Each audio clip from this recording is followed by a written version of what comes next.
العالم حينما يتكلم عن الله يعلم دقائق الكلام. ولذلك سيدنا الخضر يقول ايه لما جه ولا سأنبئك بتأويل ما لم تستطع عليه صبر، أما السفينة فكانت لمساكين يعملون في الأرض فأردت أن أعيبها.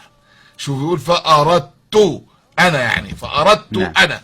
طب وهو أن تريد، هو أنت مفسد في الأرض يا خضر ولا أنت جاي لك التعليمات من رب السماوات والأرض؟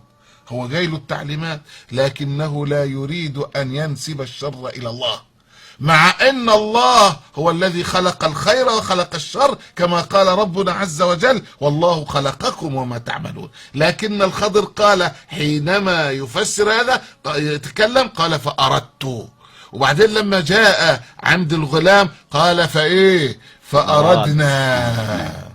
أردنا. ليه قال أردنا؟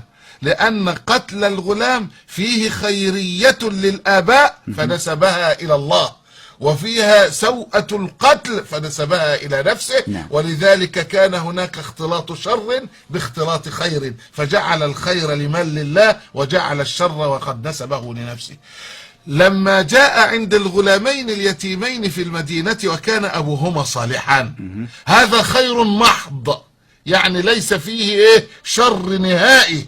فقال فأراد ربك من الله أن يبلغ أشدهما ويستخرج كنزهما. الله، طب ما أنت لك إرادة يا خضر وأنت اللي بنيت. قال لا، هذا كله خير وليس فيه شر أبدا، من أجل ذلك لابد أن ننسب الخير كله لله. يبقى أول حاجة ظاهرها الشر كله قال فأردت.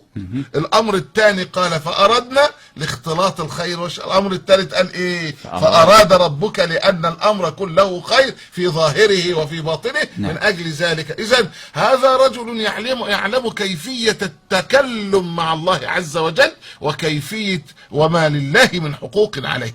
المسيح عليه السلام يعلم ذلك أيضا لأنه رسول من أولي العزم من الرسل. قال ما وكنت عليهم شهيدا ما دمت فيهم فلما توفيتني كنت أنت الرقيب عليهم. وبعدين جابها بقى في الآخر قال وأنت على كل شيء شهيد.